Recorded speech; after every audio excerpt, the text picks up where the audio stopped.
Ikakasal na sanang dalaga sa kanyang kasintahan pero nahuli niya itong may ibang kalampungan. Laking gulat ng binata nang makita ito sa airport na asensado na at may mga kasamang bata. 7 taon nang magkarelasyon sila Dominic at Bea. At ngayon nagbabalak na nga silang magpakasal. Nung nakaraang buwan, ay sinurpresa ni Dominic si Bea sa isang wedding proposal na buong puso namang tinanggap ng dalaga. Mahal na mahal ni Bea ang kasintahan. At para sa kanya, ito na ang tamang lalaking nararapat sa kanyang wagas na pag-ibig. Sa loob ng maraming taon magkarelasyon ng dalawa, kahit minsan hindi sila nagkaroon ng anumang problema, mahal na mahal nila ang isa't isa at umaapaw ang kanilang respeto sa bawat isa. Ang totoo nga niyan, sa loob ng 7 taon hindi nagawang isuko ni Bea ang kanyang sarili sa kasintahan dahil nais niyang i-reserve ito para sa unang gabi na kanilang pag-iisang dibdib. Ngunit sadya nga yatang walang perpektong relasyon dahil ang lahat ay sinusubok ng pagkakataon at panahon. Dahil kung kailan maayos ng lahat at petsa na lang ang kulang para sa kanilang kasal, saka naman sumabog ang nakatagong lihim ni Dominic. Bagay na hindi inaasahan ni Bea. Nagmamadaling tinungo ni Bea ang pintuan ng kanyang bahay nang marinig ang sunod-sunod na tunog ng doorbell. Masaya at excited niyang binuksan ang pinto sa pag-aakalang si Dominic ang dumating. Lalo pa at wala namang ibang dadalaw sa kanya kundi ang kanyang kasintahan. 1 linggo silang hindi nagkita dahil meron itong dinaluhang importanteng meeting sa Cebu. Kaya naman, puno ng pananabik na pinihit ni Bea ang saradura ng pinto. Ngunit gano'n na nga lamang ang kanyang pagkadismaya nang hindi ang binata ang kanyang nabungarang nakatayo sa labas ng bahay. Dahil ang nandoon ay ang dati niyang kaibigan na si Jessa. Jessa, ikaw pala. Anong ginagawa mo dito? Kaswal na tanong ni Bea na hindi maiwasan na makaramdam ng kakaiba sa babae pero hindi na nga lamang niya pinansin. Lalo pa at hindi naging maganda ang huli nilang pagkikita ilang buwan na ang nakaraan. Nagkaroon sila ng alitan at galit na galit ito sa kanya kaya imposibleng dalawin siya nito kung hindi mahalaga ang pakay nito. Pwede bang pumasok? May gusto lang sana akong sabihin sa'yo. Kunway nagahalangan pang tugon nito. Halika, pasok ka. Nilakayan nga ang bukas ng pinto. Maupo ka. Salamat. Gusto mo ba ng mainom, coffee or juice? Tanong pa nga ni Bea. No thanks. Hindi naman ako magtatagal. Sagot nito, saka humugot ng hangin sa dibdib. Habang si Bea naman ay matama na pinagmamasdan ng babae. Medyo tumaba ito at bahagyang tumanda ang itsura kumpara sa huli nilang pagkikita. Ang totoo niyan, kaya ako pumunta dito dahil may gusto kong sabihin sa'yo. Muling saad nito. Tungkol saan? Balewala na sagot ni Bea. Hindi naman agad sumagot si Jessa at tila nagdadalawang isip kung dapat pa ba nitong sabihin ang kanyang nalalaman. Kapag kuway, nagbuntong hininga ito, saka nakikisimpatyang tumingin kay Bea. About me and your fiancé. Saad ni Jessa na agad ngang kumuha ng kuryosidad ni Bea. Dahilan para agad itong magangat ng muka at sinalubong ang tingin ni Jessa. Anong tungkol sa inyo? Kunot noo at pigil nga ang hininga na tanong ni Bea. Here. Sagot ni Jessa at tinabot nga kay Bea ang isang maliit na box. Tinanggap ito ng dalaga at binuksan. Pagbukas ni Bea sa box, tumambad sa kanyang harapan ang isang pregnancy test at may positibong resulta at may kasama ding ultrasound result. Buntis ka? Hindi makapaniwalang tanong ni Bea pero nagiging positive thoughts lang ang iniisip niya. Oo. Matipid nga at malamig na tugon ni Jess at nagsimula na ngang lumikot ang mga mata. Masayang ngumiti naman si Bea bago binati ang babae. Well, congrats! Masaya ako na kahit hindi naging maganda ang huli nating pagkikita. Isa pa rin ako sa pinagsasabihan mo ng masayang bagay na nangyari sa'yo. Masayang pahayag ni Bea bago binalik sa box ang pregnancy test.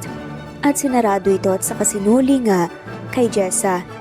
Hindi naman kaagad sumagot si Jessa na malamlam ang mga matang pinagmasdan si Bea. Kasabay nga ng pagdaan ng guilt sa mga mata nito. Ilang sandali pa ay humugot ito ng malalim na hangin sa dibdib bago muling nagsalita. Buntis ako at si Dominic ang ama. Matatag na wika ni Jessa na para bang balewala lang ito sa mga sinasabi niya. Pero ani mo'y isa itong bombang sumabog sa pandinig ni Bea. Teka, hindi magandang biro yan ah. Nagbibiro ka ba? Hindi makapaniwalang tanong ni Bea habang ang kanyang dibdib ay halos sumabog na nga sa magkahalong emosyon na kanyang nararamdaman. Hindi. Seryoso ako at totoong sinasabi ko.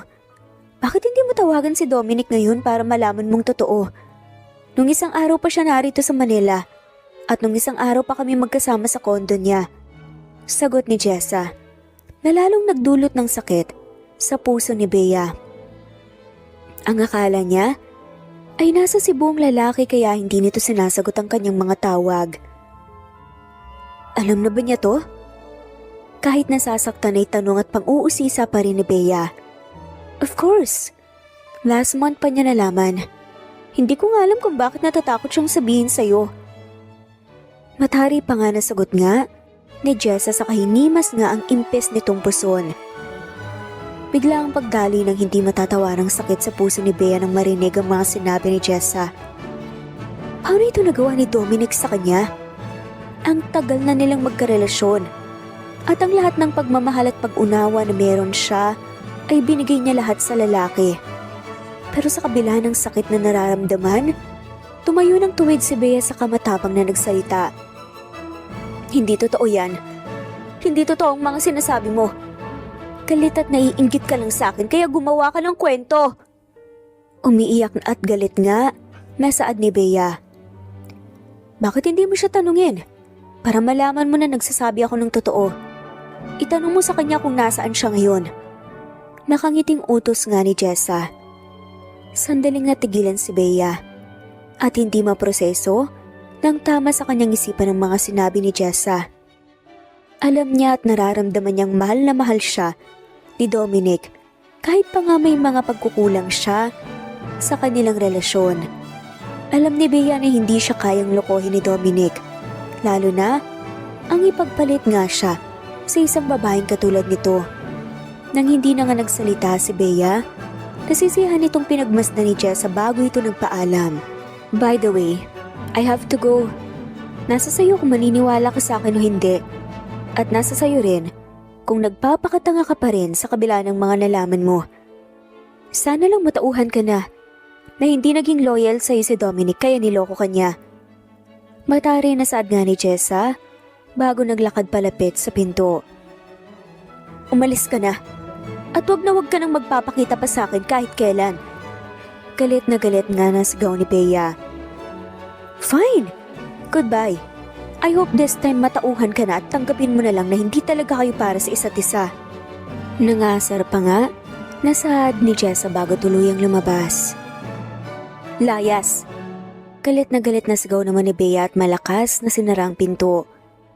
Nagpatuloy sa pagiyak si Bea at nang kumalma ito, parang nauupos na kandila na lumulugmok nga ito sa sahig. Ilang sandali ngang nanatili sa ganoong pwesto ang dalaga at hindi malaman kung ano ang dapat niyang gawin. Natatakot siya. Natatakot siyang malaman na totoo ang lahat ng sinasabi ni Jessa. At kung totoo man yun, paano siya? Paano ang kasal nila na alam na nga ng lahat ng kanilang mga kaibigan at kamag-anak? Paano nga niya haharapin ang pagsubok na to na hindi nga niya naisip na mangyayari sa buhay niya? Sandaling kinalma na nga lamang ni Bea ang kanyang sarili bago lakas loob na tumayo at kinuha ang kanyang cellphone. Humugot muna siya ng hangin sa dibdib bago sinubukang i-dial ang numero ni Dominic.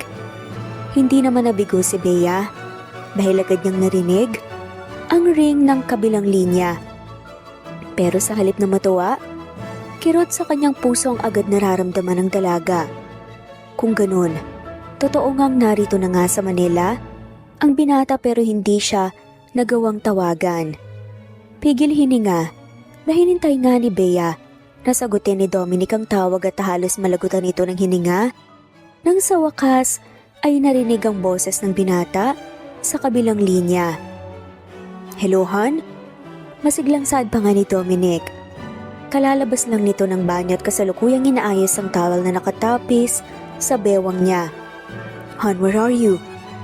Kagatlabi na tanong nga ni Bea habang pinipigilan nga ang kanyang emosyon. Nandito ako sa kondo, bakit? May kailangan ka ba? Malambing namang sagot ni Dominic. Kailan ka pa dyan? Sinong kasama mo? Sunod-sunod na tanong nga ni Bea. Wala, ako lang. Kararating ko lang din ngayon. Sagot nga ni Dominic. Kahit papaano nabunutan nga ng tinik sa kanyang dibdib si Bea at napagtanto na nagsisinungaling sa kanya si Jessa. Nagsasalita pa nga sana ulit ang dalaga nang bigla itong matigilan dahil narinig nito sa kabilang linya ang boses ni Jessa. Babe, sinong kausap mo? Tanong ni Jessa. Nang marinig ang boses ni Jessa, iba yung sakit ang naramdaman ni Bea. Isa lang itong patunay na tama nga ang sinasabi nitong magkasama nga ang dalawa. Paano kung totoo din? Nabuntis nga si Jessa at anak nga yun ni Dominic. Paano siya nagawang lokohin ng kasintahan na labis niyang pinagkatiwalaan at minahal? Dahil sa sakit na nararamdaman, agad na binaba ni Bea ang kanyang cellphone. At saka umiyak nga sa galit na nagtungo nga ito sa kanyang silid at doon pinakawalan ng mga luhang kanina pa nagbabadyang pumatak sa kanyang mga mata. Samantalang sa kabilang linya, hindi malaman ni Dominic kung ano ang gagawin nang biglang sumingit si Jessa sa pakikipag-usap niya kay Bea. Alam niyang sa ngayon ay marami ng bagay ang pumapasok sa isipan ng kasintahan. Lalo pa itong kinabahan nang maputol ang linya. Hello, hon? Ilang beses pang tinawag ni Dominic ang kasintahan sa kabilang linya pero wala na nga ito doon. Pigil at galit nga na binaba ng binata ang kanyang cellphone sa humarap kay Jessa na ngayon ay tuluyan ng nakapasok sa kanyang silid. Sinong kausap mo? Inosenteng tanong nga nito habang palapit sa lalaki. Parang mananakmal na nga na hinaklit nga ni Dom ang isang braso ni Jessa saka mariin nga itong pinisil. Bakit ginawa mo yun? Hindi ba pinalaan na kita? Wag na wag mong ipaparinig kay Bea ang boses mo kapag narito ka sa kondo ko. Galit na sigaw nga ni Dominic. I'm sorry. Kunwari nakokonsensya na nga lamang na saad ni Jessa at mabilis namang nagtungo sa kanyang closet si Dominic para magbihis. Habang isang matagumpay ng ngiti naman ang sumilay sa labi ni Jessa nang makitang natataranta si Dominic. Saan ka pupunta? Bumili ako ng pagkain natin. Tanong nga ni Jessa sa lalaki nang makita nga itong palabas ng kondo, bitbit ang susi ng sasakyan. Kumain ka na. Huwag mo na akong hintayin pa. Ilak mo na rin ang pinto pagalis ko. Tugon nga ni Dominic habang abala sa paglalagay nga ng kanyang relo sa braso at hindi na nga nagabalang sulyapan ng babae. Saan ka pupunta? Iiwan mo ako ditong mag-isa? Naiirita na tanong pa nga ni Jessa. Huwag mong pakialaman ng mga lakad ko.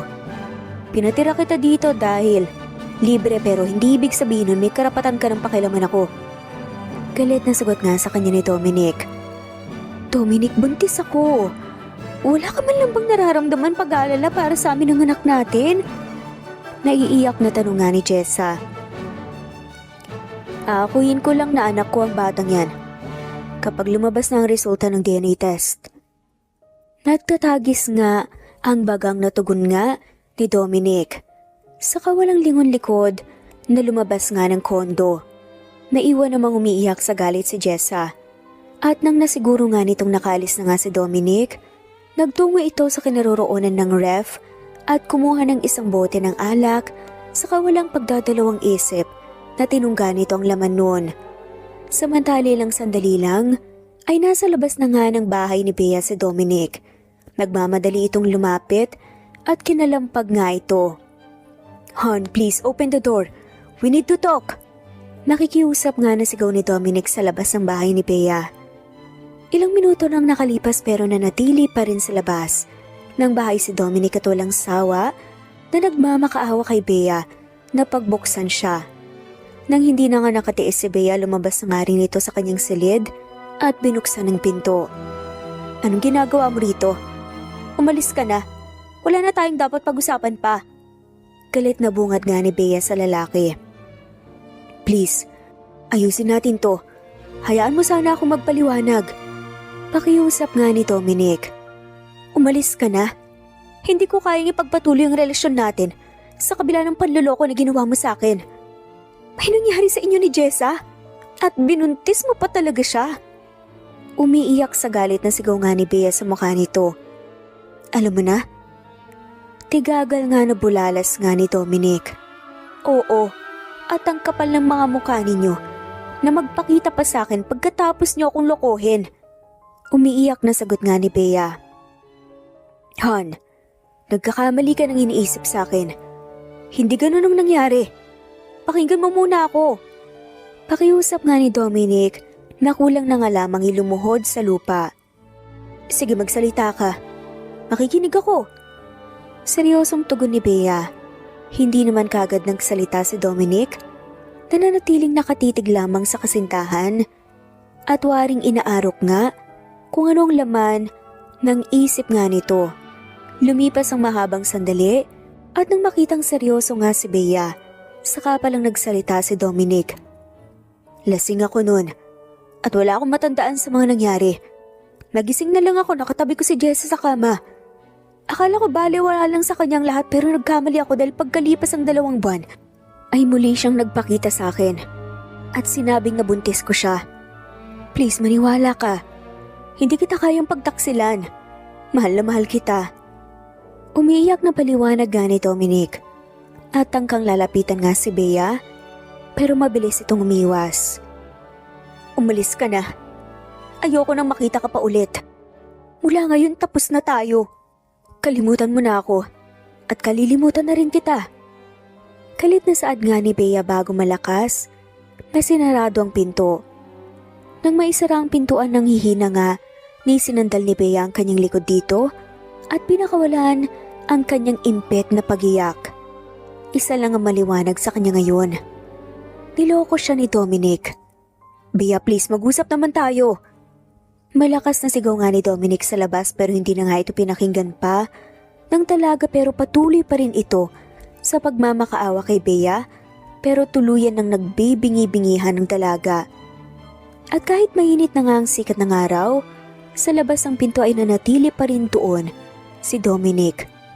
Umalis lang ito doon nang hindi na nga nito nakayanan pa ang init na direktang tumatama sa kanyang balat. Pero bago pa ito tuluyang umalis, nagbitiw muna nga ito ng salita. "Aalis ako ngayon, pero babalik ako. Hindi ako susuko hanggang mapatawad mo ko." Umiyak na sabi ni Dominic bago tuluyang tumalikod. Lumipas ang ilang araw, tuluyan nang iniwasan ni Bea si Dominic. Ganon din si Jessa. Unti-unti na nga ring nalalaman ng mga tao sa paligid nila ang eskandalo na kinasangkutan ni Dominic. Maging ang kanilang mga magulang, alam na nga rin ang nangyari. Marami ang nakisimpatya kay Bea at marami ang nagalit kay Dominic. Pero wala nang pakialam si Bea sa sasabihin ng iba. Isa lang ang alam niya, nasasaktan siya. Nasasaktan siya na nagawa nga siyang lokohin ng taong pinakamamahal niya. Habang si Dominic hindi sumusuko sa panunuyo sa dalaga. Madalas din itong maglasing sa bar at kapag lasing na nga ay saka pupuntahan si Bea para kausapin ito. Tulad ngayong gabi, 10 oras na ng gabi pero nasa labas pa rin ng bahay si Bea. At sumisigaw naman si Dominic habang tinatawag ang kanyang pangalan. Nagmamakaawang kausapin siya. Wala sanang balak si Bea. Nalabas din ng bintana pero dahil gabi na At nakakaistorbo na nga ito sa kanyang mga kapitbahay, kaya napilitan si Bea ng harpinto. Ano pa bang kailangan mo? Umalis ka na bago pa ako tumawag ng pulis at ipadampot ka. Galit na bantangan ni Bea kay Dominic nang mabungaran nga niya ito sa labas ng kanyang bahay. Please, ayusin natin to. Mahal na mahal kita. Umiiyak na sad ni Dom. Wala na tayong dapat pag-usapan pa. Buntis si Jessa at kailangan kanya. Kung siya lang kaya kitang ilaban. Kaya kitang patawarin sa panluloko mo sa akin. Pero hindi eh. May batang madadamay at hindi kakayanin ng konsensya ko na dahil sa pagmamahal ko sa'yo ay mayroon isang batang lalaking walang buong pamilya. Kaya mas mabuti pang kalimutan mo na lang ako. Tulad ng paglimot mo sa ginawa ko sa'yo. Dahil kahit anong gawin natin, hindi na tayo magiging masaya dahil sa isang batang musmus na nagdurusa. Umiiyak na sagot nga ni Bea. Hindi naman nakapagsalita kaagad si Dominic habang pagewang-gewang sa paglakad palapit kay Bea. Sa kabila ng galit na naramdaman ni Bea kay Dominic, hindi niya naiwasang nakaramdam ng awa dito. Alam ni Bea at kitang-kita niya ang bakas ng matinding pagdurusang nararamdaman nito. At aaminin niyang may parte sa kanyang puso ang gusto nga pa sanang bigyan ng pagkakataon ang kanilang relasyon, pero ang batang nasa sinapupunan ni Jessa ang malaking hadlang para gawin niya ito. Hindi niya maatim na dahil nga sa makasarili nga niyang desisyon ay may isang batang isisilang sa mundo na hindi magkaroon ng buong pamilya. Hindi mo na ba ako mahal? Nasasaktan na tanong nga ni Dominic. Sa kamarahang hinaplos ang pisngi ni Bea. Mahal kita. Alam mong mahal na mahal kita. Pero maling ipagpatuloy pa natin to dahil nagkaroon ka na ng anak. Sa iba. Umiiyak na tugon ni Bea at buong pagmamahal na hinawakan ng mga palad ni Dominic na nasa kanyang pisngi. Mahal na mahal din kita. At hindi ko kayang mawala ka sa akin. Please. Bigyan mo pa ako ng isa pang pagkakataon. Hindi ko naman pababayaan ang bata kung anak ko talaga siya. Umiiyak na tugon ni Dominic sa kamahigpit na niyakap si Bea. Tama na, Dom. Huwag na natin gawing mas komplikado pang sitwasyon. Umiiyak na tugon nga ni Bea habang maraang tinatanggal ang mga bisig ni Dominic na nakapulupot sa kanyang katawan. Please, Bea, wag. Huwag mo naman akong sukuan ng ganito kabilis. Pakiusap nga ni Dominic habang unti-unting bumabagsak sa lupa dulot nga ng labis na kalasingan at tila walang pakialam kung may ilan sa kapitbahay ni Bea ang nakatingin sa kanila. Bakit mo kasi ako niloko? Wala sana tayo sa ganitong sitwasyon kung naging tapat ka lang sa akin. Umiiyak na sumbat nga ni Bea. Kahit minsan hindi kita niloko. Hindi ko talaga alam kung paano nangyaring lahat ng yun. Please, wag mo naman akong ganito kadaling bitawan. Patuloy na pagmamakaawa na saad ni Dominic habang walang humpay sa pagpatakang luha sa kanyang mga mata. Dahil sa labis na pagmamahal ni Bea kay Dominic, lumuhod na nga rin sa lupa ang dalaga habang nakaharap kay Dominic na ngayon nakaupo na nga sa damuhan habang patuloy ang pag-iyak. Umiiyak na nga na sinapon ni Bea ang magkabilang pisngi ni Dom at marahang yun hinaplos. Mahal na mahal kita at ayokong makita kang ganyan. Pero wala akong magawa. Ayokong lumaki ang anak mo na walang kinikilalang ama dahil sa akin. Luha ang sabi nga ni Bea bago niyakap ng mahigpit si Dominic. I love you. Garalgal nga ang tinig ni Sadi Dominic bago gumanti ng yakap kay Bea. I love you too, pero hanggang dito na lang tayo. Saad ni Bea na lalo pang hinigpitan ng yakap ng lalaki. Hindi ko kaya, Bea. Hindi ko kayang mabuhay nang wala ka. Humahagulgol na saad nga ni Dominic. Kayanin mo. Kayanin natin. Balang araw magiging masaya din tayo sa kanya-kanyang landas na tatahakin natin. Patuloy sa pagiyak na saad ni Bea. Bibitaw na nga sana si Bea kay Dominic ng isang kulay itim na van ang huminto sa kanilang tapat at mula doon ay bumaba nga ang nani ni Dominic. Kasunod si Jessa na mukhang galit na galit kay Bea. Bea, Dominic, anong ginagawa niya dito? Tanong nga ng ginang. Tita, lasing na lasing siya nang pumunta dito. Tugon ni Bea at hindi naman sumagot ang ginang. Sa halip ay naawa nga itong tumingin sa anak nitong napakamiserable na tignan ng mga sandaling yun. Ang sabihin mo, pinapunta mo dito. Hindi mo pa rin ba matanggap na hindi na ikaw ang gusto niya? Na magkakaanak na kami kaya akong pakakasalan niya? Matari na sa adaman ni Jessa. Alam mong hindi totoo yan. Siya ang kusang pumunta dito para makipag-usap sa akin. Tugon naman ni Bea. At sinamantala mo naman. Ano, nagpapaawa ka sa kanya para hindi ka iwan? Nanguusig nga na sagot ni Jessa.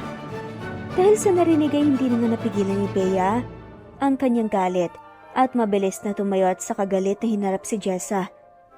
Hindi ko kailangan magmakaawa para mahalin niya. Pero ikaw kailangan mo pang mabuntis para pakasalan ka. Matapang na saad nga ni Bea at agad namang namula ang magkabilang pisngi ni Jessa dahil sa pagkapahiya. Pero agad itong nakabawi at isang malakas na sampal sa kabilang pisngi ni Bea ang ginawa nito. Gaganti pa nga sana si Bea kay Jessa at sasabunutan nga sana nito ang babae. Pero maagap siyang pinigilan ni Tita Annabel, ang ina ni Dominic. Bea, pagpasensyahan mo na lang sana si Jessa. Buntis siya anak. Huwag mo nang patulan pa baka kung mapano pa ang bata. Kalmadong sabi nga nito isang nakakalokong ngiti naman ang agad na sumilay sa mga labi ni Jessa. Umalis na po kayo. Biglang galit na taboy na nga lamang ni Bea sa mga to. Hindi naman kaagad nakuhuma ang ginang na tila nanibago sa pakikitungo ni Bea sa kanya saka malamlam ang mga matang bumaling sa dalaga. Maya-maya pa hindi ito nakatiis at muling nagsalita. Pwede ba tayong mag-usap kahit sandali? Tanong nga ng ginang. Tumango naman si Bea at nagpatiun na nga nang pumasok sa loob ng kanyang bahay habang si Jessa at ang driver pinagtulungan ngang isakay sa kotse si Dominic na tuluyan ng nakatulog dahil sa kalasingan. Yeah, I'm sorry. Kung nasaktan ka ng aking anak. Paunang wika nga ni Tita Annabel nang nakaupo na nga ito sa sofa sa sala. Agad namang tumula ang luha ni Bea at agad yumakap sa ginang na para bang nakahanap ng kakampi mula sa babaeng parang tunay na ina na nga rin niya. Tita, ang sakit po. Umiyak na saad nga nito. Alam ko, naiintindihan kita. Pero may gusto lang sana akong pakiusap sa'yo. Kung pwede sanang ikaw na ang umiwas kay Dominic. Magkakaanak na sila ni Jessa. At ayokong isilang ang apo na walang buong pamilya. Umiyak at bakas nga ang paghihirap ng dibdib na sagot nga ng ginang. Dahil sa narinig, agad kumalas si Bea sa ginang. Pakiramdam niya ay wala nang masasakit pa sa sinabi nito. Hindi makapaniwala na pinagmasdan niya si Tita Annabel at hinanap ang sinseridad nga sa mata nito. Mas nasaktan lang si Bea nang makita ang katotohanan sa mga mata ng ginang. Pakiramdam niya wala nga ni isa man mula sa mga taong malapit sa kanya ang merong malasakit sa kanya at maintindihan kung gaano kasakit ang kanyang pinagdaraanan. Umiyak na tumingin nga si Bea ng diretso sa babae. Sa kamarahas na pinahid nga ang luha sa kanyang mga mata bago matapang na nagsalita. Huwag po kayong mag-alala. Iiwasan at lalayuan ko po ang anak niya tulad po ng gusto niyo. Sana lang hindi kayo nagkamali sa desisyon niyong to. Matapang na saad nga ni Bea bago marahas na pinahid ang luha sa kanyang mga mata. Hindi naman sumagot ang ginang, sa halip nagbaba nga ito ng tingin. Kaya si Bea na ang muling bumasag sa katahimikan na sandali na ngang namagitan nga sa kanila. Pwede na po kayong umalis. Mula ngayon, kalilimutan ko ng minsan ay naging parte kayo ng buhay ko. At pakiusap lang din po sa inyo na kung sakali na muling mag-cruise pang mga landas natin, sana kayo nang umiwas. Saad pa nga ni Bea na bakas nga sa tinig ang pait na nararamdaman. Nasaktan naman na nagangat nga ng tingin si Tita Annabel. Sa kadiretsyong tinignan si Bea sa mga mata. I'm sorry, Bea. Wala naman sana akong balak manghimasok sa problema niyo. Kung hindi lang dahil sa apo ko. Patawarin mo kami, anak. Luha ang saad pa nga nito. Makakaalis na po kayo. Pilit at pinapatatag nga ang sariling tugon nga ni Bea. Agad namang tumalikod si Tita Annabel habang luhaan ang mga mata. Saka nakayuko ang ulo na lumabas ng bahay. Ilang sandali pa ay tuluyan ng naiwang mag-isa si Bea sa kanyang sala. Hindi nagtagal ay narinig niya ang ugong ng papalayong sasakyan. Napailing na lang si Bea at mapaklang ngumiti. Saka mabigat ang dibdib na tinungo niya ang sariling silid at nang nakapasok na nasa kanyang silid, nilapitan ni Bea ang isang malaking box na pinaglalagyan niya ng mga regalong natanggap niya mula kay Dominic. Kinuha niya ito at dinala sa labas ng bahay. Nilagay ni Bea sa drum na lata ang lahat ng gamit at saka ito binuhusan ng gas at sinindihan. Agad naman yung gumawa ng apoy at ilang sandali lang ay natupok na ang mga bagay na nagpapaalala sa kanya sa lalaki. Nang tuluyan ng maging abo ang mga gamit, bumalik si Bea sa loob ng bahay at nagtungo sa kusina para kumuha ng alak at dinala ito sa sala. Walang pag-aalinlangan tinungga ni Bea ang bote ng alak at inalala sa kanyang isip kung saan at paano nagsimula ang masayang relasyon nila ni Dominic na umabot ng ilang taon pero sa hiwalayan din pala magtatapos. Ngumiti ng mapait si Bea nang balikan ang masayang mga sandali nila ng kasintahan. Saka muling tinungga ang boteng hawak upang ibsan ang sakit na nararamdaman sa kanyang dibdib dulot ng nag-iisang lalaking minahal at pinagkatiwalaan. Magdamag uminom si Bea at sumisikat na ang araw ng makaramdam ito ng hilo at antok. Kaya naman sa tabi ng nagkalat na basyo ng alak na ito nakatulog. Samantalang mataas na ang sikat ng araw nang nagising si Dominic, nagmamadali itong bumangon ng hindi maramdaman sa kanyang tabi si Bea. Pero ganun na lang ang pagkagimbal nito nang makitang nasa sarili siyang silid. Ang huli niyang natatandaan ay nasa bahay siya ng kasintahan at magkasama sila. Agad tinungo ni Dominic ang banyo. Matapos magbanyo ay lumabas si Dominic sa kanyang silid at nagtungo sa kusina. At doon ay naabutan niya ang kanyang ina na abala sa pagluluto kasama si Jessa. "Hi Mom, good morning." Seryosong bati ni Dominic nga sa ina bago ito hinalikan sa pisngi. "Good morning din, iho. Mabuti naman gising ka na. Kanina ka pa hinihintay ng magina mo." Ganting bati nga ng ginang at tinuloy nga ang paghahalo nga nito sa niluluto. Kunot noon na tumingin si Dominic kay Jessa na parenteng nakaupo sa mesa habang umiinom nga ng gatas. Lalo pang nairita si Dominic nang makita ang matamis na ngiti sa mga labi nito na para bang isa talaga siyang masayang pamilya. "Paano ko nakauwi kagabi, Ma?" Nang hindi nga mapigilan ng sarili, tanong nga ni Dom. "Sinundo ka ni Jessa sa bahay ni Bea." Tipid na tugon nga ng ginang. "Ho? Paano niyo po nalaman na nandun ako?" Bahagyang nainis, natanong nga ni Dom. "Sinabi sa akin ni Jessa na naroon ka, kaya sinamahan ko na siya." "Anak, pakiusap. Mag-focus ka na sa mag-ina mo, balang araw maintindihan at matatanggap din ni Bea ang lahat." Nakikiusap na tugon nga ng ginang. "Ma, hindi niyo kami naiintindihan. Anong sinabi mo sa kanya? Kinausap niyo ba si Bea?" Pigilang galit nga na tanong ni Dom sa ina. "Sinabi ko sa kanya, nalayuan ka niya dahil kakasal na kayo ni Jessa." May lungkot sa mga mata na tugon ng ginang. Dahil sa narinig biglang tumayo si Dom sa kanyang upuan at nagmamadaling lumabas ng bahay. Hindi nito alintana ang suot na damit pambahay at hindi rin ito nag-abalang lumingon pa nang marinig ang pagtawag ng dalawang babae sa kanyang pangalan. Nagmamadali itong sumakay sa kanyang kotse at nagmaneho patungo sa bahay ni Bea. Ilang sandali pa ay narating na ni Dominic ang tahanan ng kasintahan. Agad itong lumapit sa doorbell at sunod-sunod itong pinindot. Pero lumipas na ang mahabang sandali ay wala pa ring nakuhang tugon si Dom mula sa babae. Kaya naman kinutuban na ito ng hindi maganda. Lalo pa at nakita niya sa garahe ang kotse ni Bea tanda na hindi ito umalis ng bahay. "Bea! Bea! Please open the door!" Sigaw ni Dominic sa labas ng bahay. Nang wala pa ring nagbukas ng pinto, kinuha ni Dominic ang susi sa kanyang bulsa at sinubukan kung ito pa rin ba ang gamit G dalaga. Napangiti pa si Dom nang mabuksan ang pinto pero aad din iyong naglaho ng mula sa sala ay bumungad sa kanya ang babaeng tulog na tulog sa malamig na sahig habang nasa tabi nito ang nagkalat na bote ng alak. Nagmamadaling nilapitan ni Dominic si Bea at marahang tinampal ang pisngi nito habang tinatawag ang pangalan ng dalaga para gisingin, pero hindi ito magising at tanging pag-ungol ang naging sagot sa binata.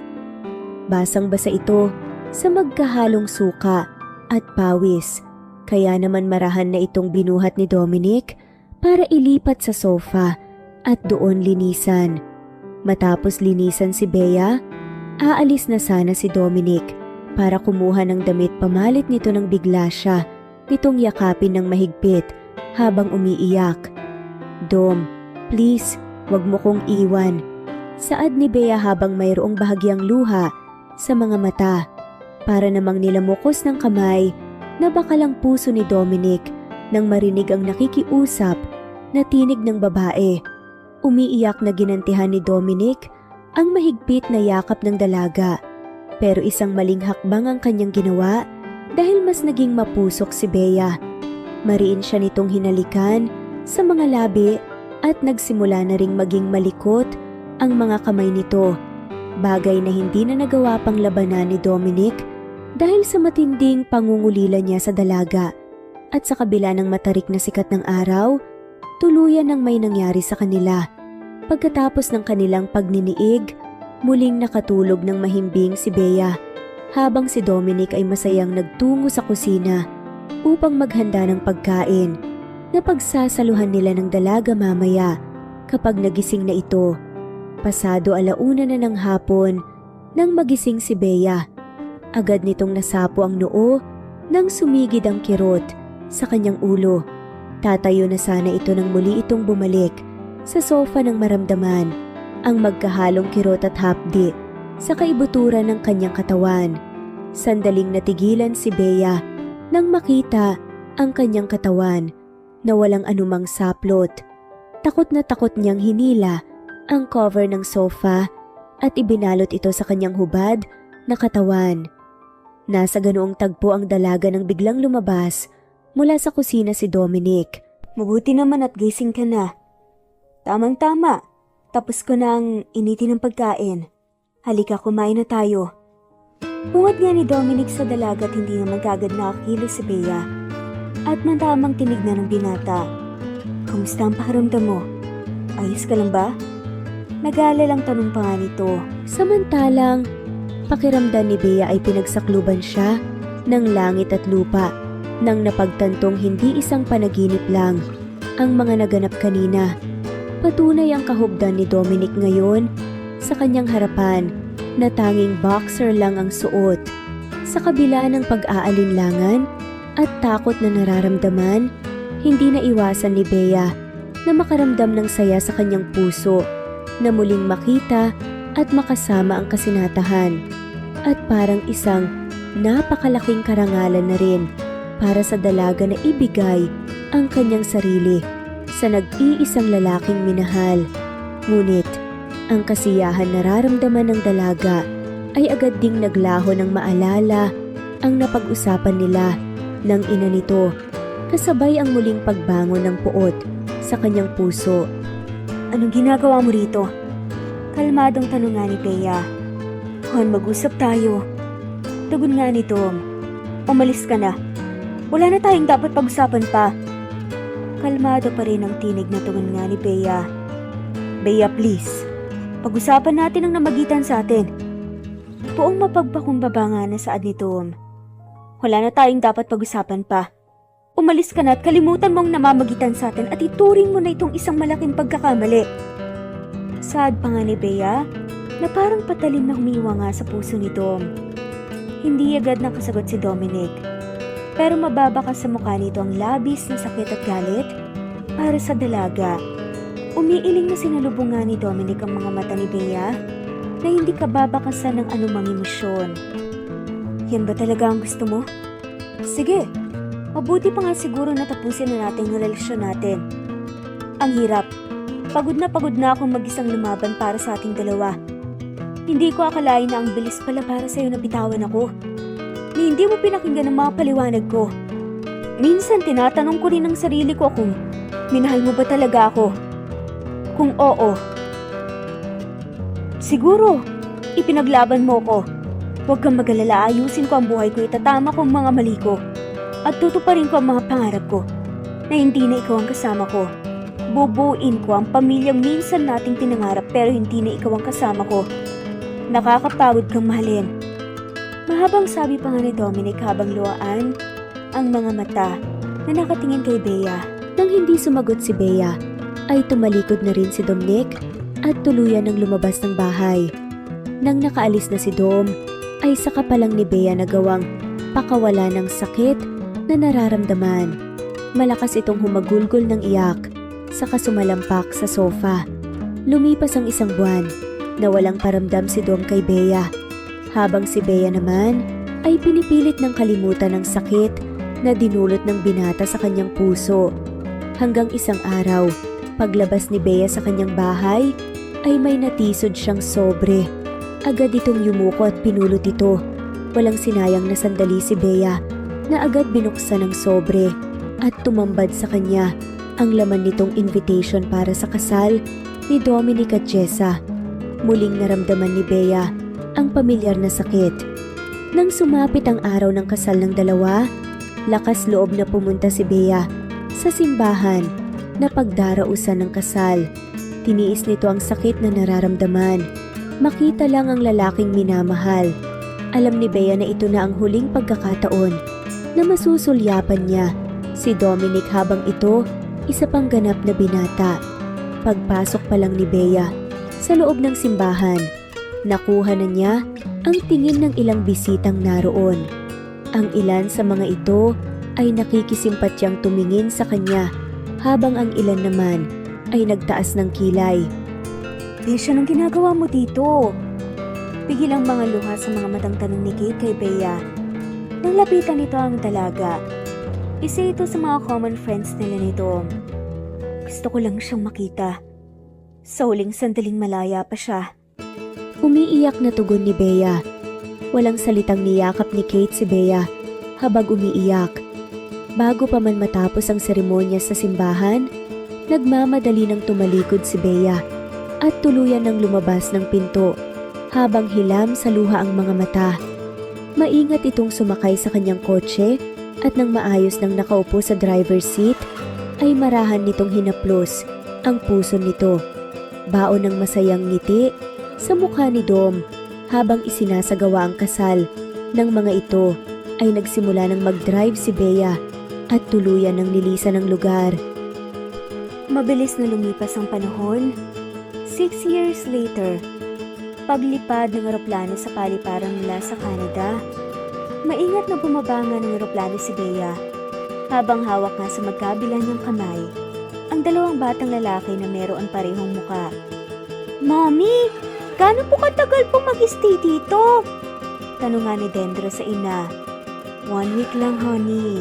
Babalik din tayo sa Canada pagkatapos ng kasal ni Ninang Kate mo. Tugon ni Bea sa kamerahang inaplos ang pisngi ng anak. Okay po, tugon ng bata at tumango pa. But mommy, 1 week is too short. Hangal naman ni Denzel. Anak, short vacation lang kasi meron tayo eh. Remember, may work si mommy, diba? Paalala nga ni Bea sa anak. I love Philippines eh. Grandma said na marami daw tayong pwedeng pasyalan dito. Pamimilit pa nga ni Denzel. Sasagot pa nga lang sana si Bea nang sumingit naman ang kakambal nito. Mommy, pwede po bang sa beach na lang muna tayo bago bumalik ng Canada? Grandma said mas maganda daw po ang beaches dito. Singit naman ni Dendro. Ang pangalawa nga sa kambal. Sure baby. Nakangiting tugon ni Bea. Samantalang, sa kabilang panig ng airport ay natigilan si Dominic at nakatulala na binaba ang kanang cellphone na kasalukuyang nasa kanyang tenga nang makita ang pamilyar na babae na may kasamang kambal na batang lalaking sa tingin niya ay naglalaro sa 5 taong gulang ang mga edad. Hindi makapaniwala na sinundan niya ang mga ito ng tingin at nang hindi pa siya nakontento ay sumunod na siya sa mga ito at mula sa lihim niyang Pagsunod sa mga ito ay nakumpirma ni Dominic na ang dati nga niya nakasintahan ng babae at anak nito ang mga batang kasama nito. Binundol ng malakas na kabog ang dibdib ng binata kasabay ng mga hinala sa kanyang isipan.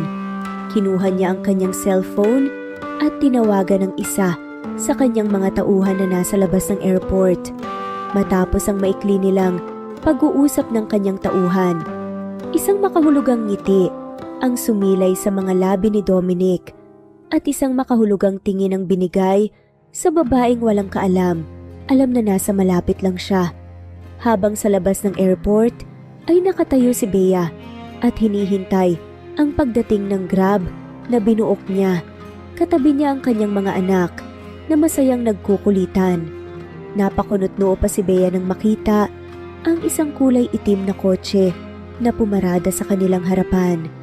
Aalis sana sa kanyang pwesto si Bea para magbigay daan sa mga ito nang biglang bumukas ang pintuan ng kotse sa tapat ng driver at bumaba ang medyo may edad ng lalaki. Ma'am, halika na po. Saad ng lalaki. Oh, kayo po bang driver na binuok ko? Maang-maanga na tanong nga ng dalaga. Opo ma'am, pinagpapawisan ng noong sagot nga ng lalaki. Ganun po ba? Ang bilis niyo naman po yatang nakarating.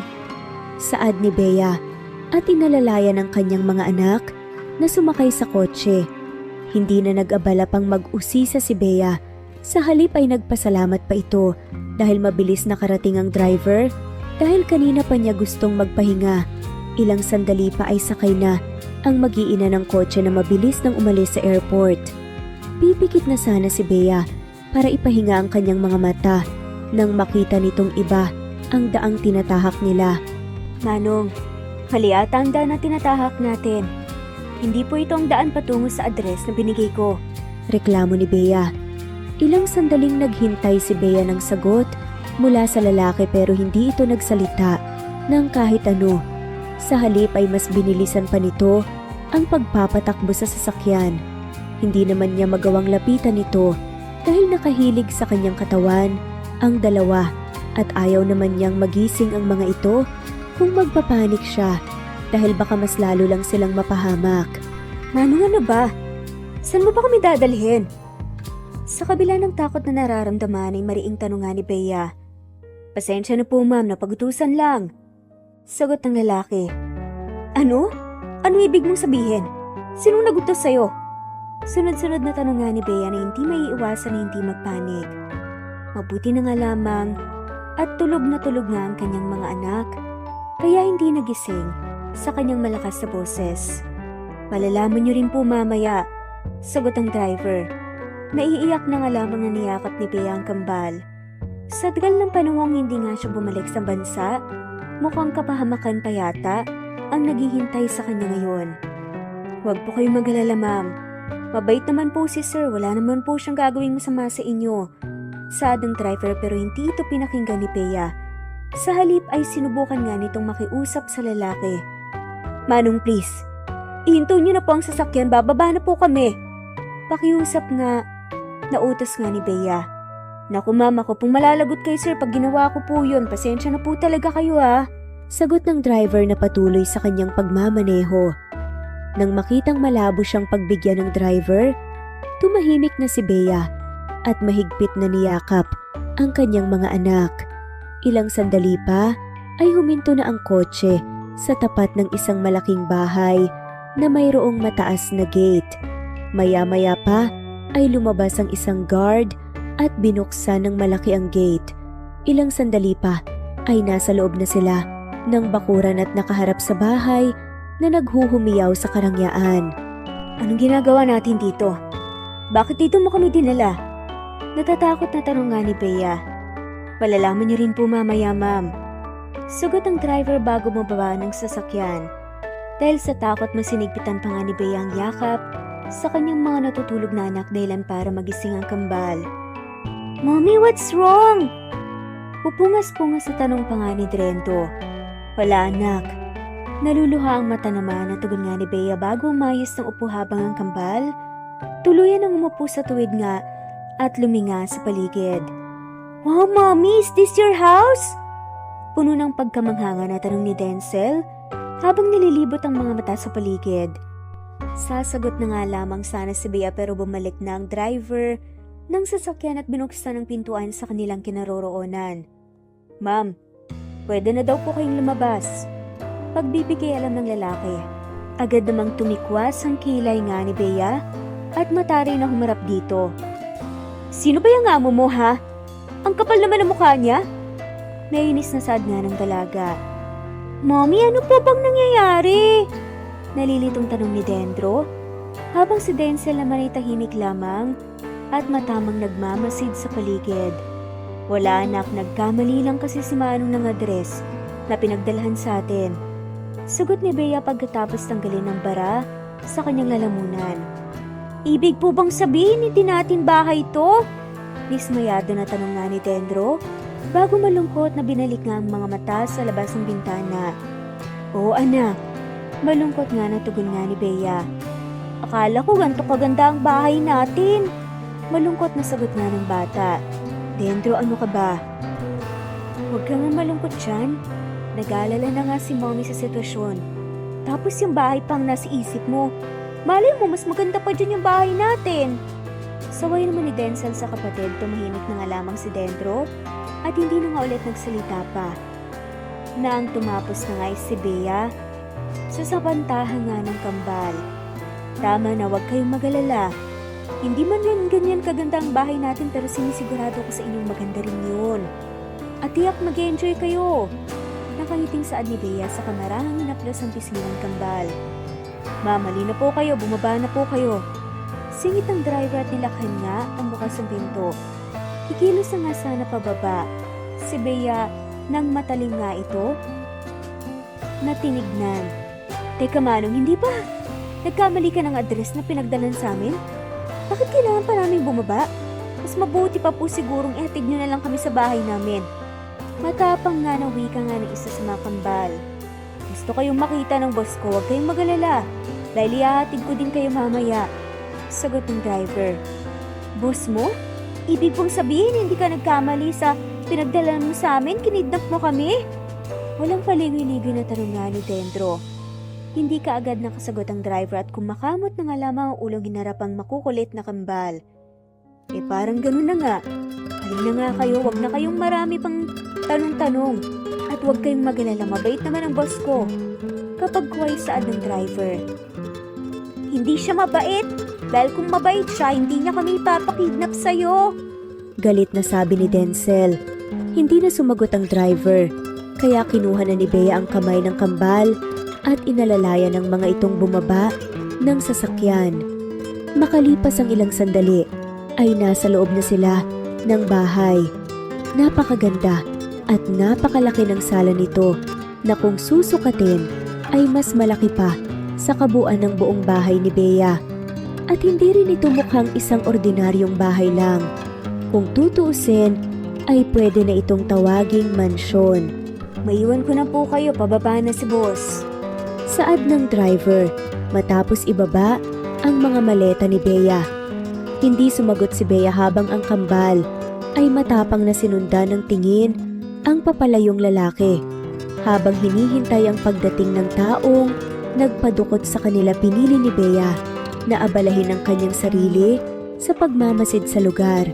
Dapat ay natatakot siya sa mga sandaling iyon, pero hindi niya makapa. Ang takot sa kanyang dibdib sa halip ay parang nananabik pa siya sa kung ano ang bubungad sa kanya. Maya-maya pa ay nakarinig na si Bea ng mga papalapit na yabag na nagmumula sa hagdan. Kaya agad siyang tumingala doon at ganun na lang ang panlalaki ng kanyang mga mata kasabay ng pagbilis ng tibok ng kanyang puso nang makita ang matikas na katawan ng lalaking pababa ng hagdan habang ang mga mata ay sa kanya nakatutok. Pakiramdam ni Bea ay unti-unti siyang nawawala ng lakas dahil sa klase ng tingin na binibigay sa kanya ni Dominic. Mataman lang itong nakatingin sa kanya habang walang anumang emosyon ang makikita sa mga mata nito. Halos mapigtal na ang hininga ni Bea nang huminto ang lalaki sa kanyang harapan At kahit nga naroon na ito, ay hindi ni Bea magawang tumayo dahil pakiramdam niya anumang oras ay mabubuwal siya kapag ginawa niya ito dahil sa tindi ng pangangatog ng kanyang mga tuhod. Anong kailangan mo? Nauutal na tanong ni Bea at pinilit tataga ng kanyang sarili. Hindi naman agad sumagot si Dominic at nanatiling nakatingin sa dalaga. Maya-maya pa ay tumikwas ang kabilang gilid ng labi nito bago nagsalita. Bakit parang nakakita ka ng multo? Seryosong tanong nga ni Dominic. Bakit mo kami pinakidnap?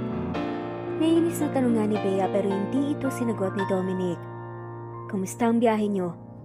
Sa halip ay baliwala na tanong nga din ito. Naiinis na pinikit nga ni Bea ang kanyang mga mata at katakot-takot na irap nga ang binigay nga sa binata. Hindi mo ba alam na kidnapping ang ginawa mo?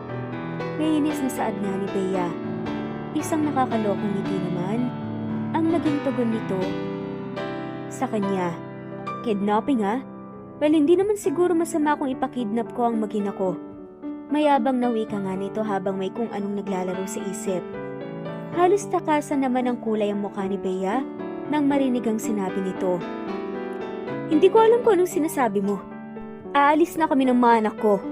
Mataray na tugon nga ni Bea at ang magtatayo na nga mula sa sofa nang hawakan nito ni Dominic sa baraso. Bitawan mo nga ako? Ano bang kailangan mo sa amin? Galit na tanong nga ni Bea. Umuwi ka na ng bansa. Ibig sabihin handa ka ng buuin pa ang pamilya natin. Kalmadong tugon nga ni Dominic. Ano? Nababalo ka na ba? Sa tingin mo ba gusto ko pang makasama ka? Namumula ang mukha na sa galit. Nasagot nga ni Bea. Bakit ayaw mo na ba? Nanunukso nga ang tinig nga na sagot ni Dominic. At inilapit pa ang mukha sa mukha ni Bea kaya naman langhap na langhap ng dalaga ang hininga nitong amoy mentol. Lumayo ka! Baliw ka na yatang talaga. Pika pa nga ng dalaga. Oo, baliw ako. At araw-araw ako nababaliw dahil wala kayo sa tabi ko. Sagot ni Dominic na puno ng emosyon. Ang tinig maging ang mga mata nito, naluluhan na nga rin habang nakatingin sa mukha ni Bea. Ang drama mo.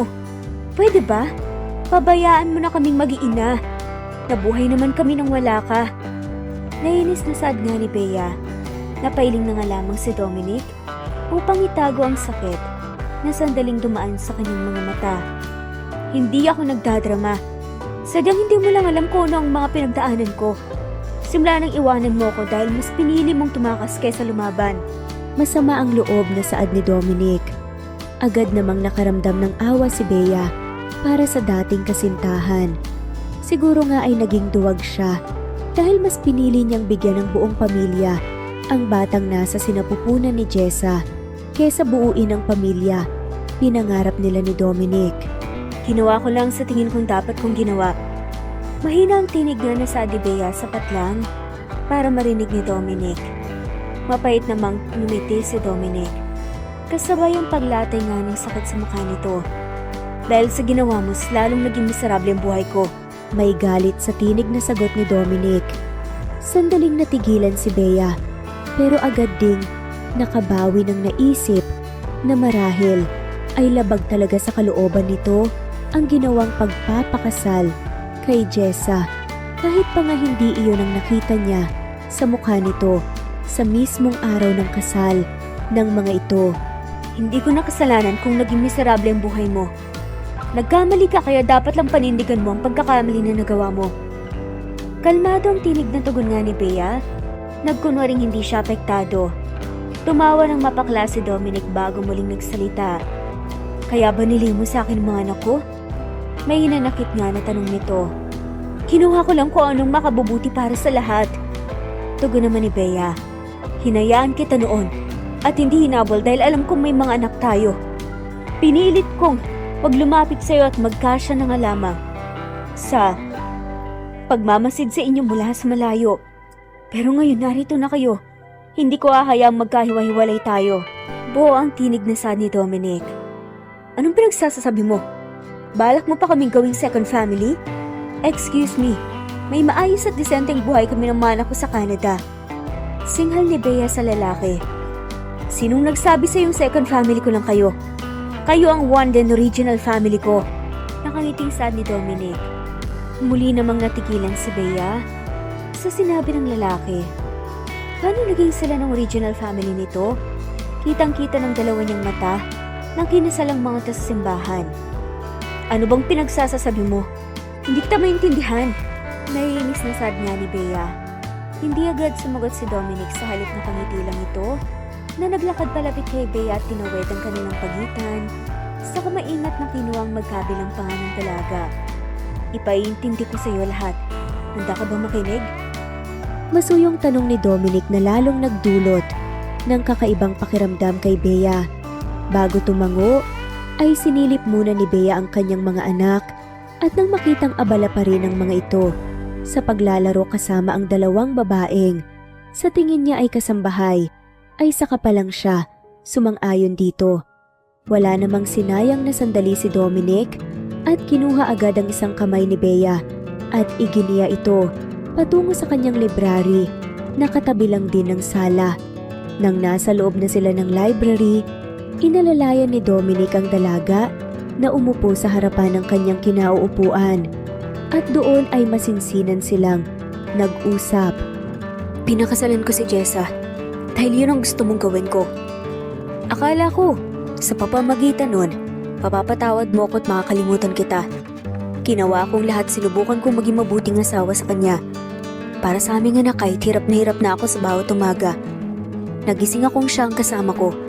Sinubukan kong maging mabuti sa kanya. Para sa aming anak, kahit hirap na hirap ako sa bawat umaga. Na nagigising ako na siya ang kasama ko na imbes ikaw. Sinubukan kong maging mabuti.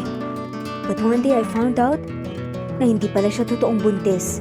At kahit kailan hindi na nga siya magkakaanak dahil sa mailalim nga siya sa isang matinding operasyon. Galit na galit ako, pero mas galit ako sa sarili ko dahil hinayaan ko siyang gawin akong tanga.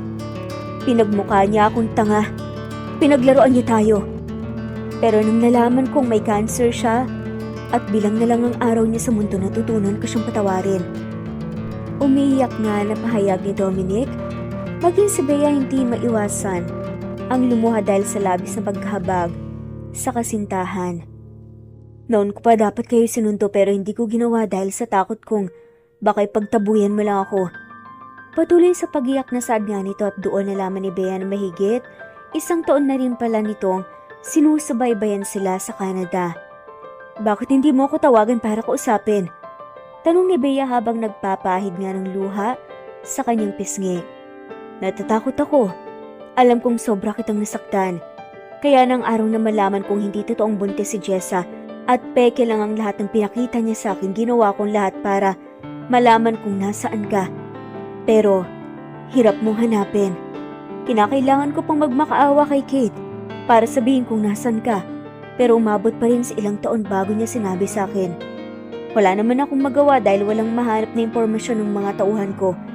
At nang nalaman ko kung nasan kayo, lagi na akong pumupunta ng Canada para makita kayo at pagmasdan, kahit sa malayo lang.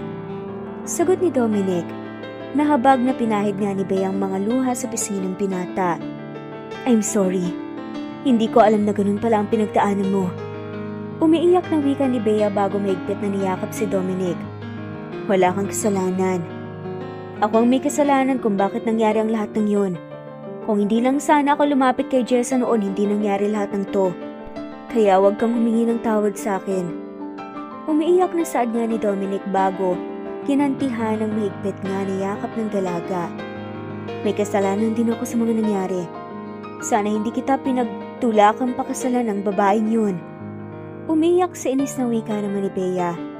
Hayaan na lang natin siya. Mula ngayon gusto kong kalimutan na lang ang mga hindi magandang nangyari sa ating dalawa. Pahayag ni Dominic at bahagyang inilayo sa kanyang katawan ang dalaga para supuin ang magkabilang nga nitong pisngi. Pangako magsisimula tayo ulit kasama ng ating mga anak. Sagot ni Bea. Ilang sandali pa ay naglapat na ang labi ng dalawa na tumagal ng ilang segundo. Ngayon, masayang masaya si Bea. Sa ilang taong nagdaan, ay ngayon na lang ulit niya nararamdaman ang kasiyahang katulad nito. At tama si Dominic. Dapat na nga siguro nilang kalimutan ang mga hindi magandang bagay na nangyari sa kanilang mga buhay. At tama lang siguro na muli nilang pagbigyan ang kanilang mga sarili na ipagpatuloy ang kanilang naudlot na pag-iibigan.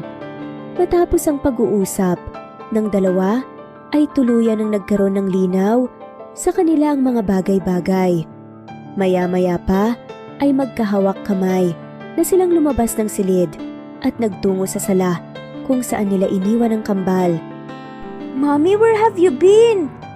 Tanong nga ni Dendro na mababakas nga sa mukha ang pagkainip. Nag-usap lang kami, anak. Tugon ni Bea bago lumapit sa kinaroroonan ng mga anak. Nag-worry po kami sa'yo. Kala po namin iniwan mo na po kami dito eh. Mangiyak-iyak namang saad ni Denzel. Hindi ko kayo iiwan, anak. Siya nga pala, may gusto sana akong ipakalala sa inyo. Sagot ni Bea bago lumapit nga sa kambal at kinabig ang ulo ng mga to palapit sa kanyang tiyan. Saka marahang hinaplos ang buhok ng mga to. Sino po, Mommy? Duet na tanong pa nga ng kambal. Nakangiti namang bumaling si Bea sa lalaki na nasa kanyang likuran. Ilang sandali pa ay nasa harapan na nga rin ng kambal si Dominic. Anak, siya si Dominic. Wika ni Bea at hindi pa nga nito natapos ang sasabihin. Agad nang sumingit ang kambal. Ikaw ang nagpakidnap sa amin? Hindi mo ba alam na masama ang ginawa mo dahil doon ay pwede kang makulong? Seryosong saad ni Dendro at namewang pa nga sa harapan ng lalaki. Oo nga, bakit mo po ginawa yun? Segunda naman ni Denzel habang kunot ng noo. Hindi naman nagawang magsalita ni Dominic na nooy. Nagkasya na nga lamang sa palipat-lipat na pagtingin sa kambal na iisa ang hilat siya ng muka. Tumatawa naman na muling nagsalita si Bea. Mga anak, siya ang daddy niyo. Come on, meet your dad. Naluluha ang mga matang saad ni Bea. Agad namang natigilan ng kambal at animo na patda nang marinig ang sinabi ng ina. Hindi agad nakakilos ang mga ito habang nanlalaki ang mga matang nakatitig kay Dominic. Maya-maya pa ay magkasabay ng tumakbo ang mga ito palapit sa lalaki at yumakap sa bewang ng ama. Daddy, bakit ngayon ka lang po nagpakita sa amin? Nakangusang tanong nga ni Denzel.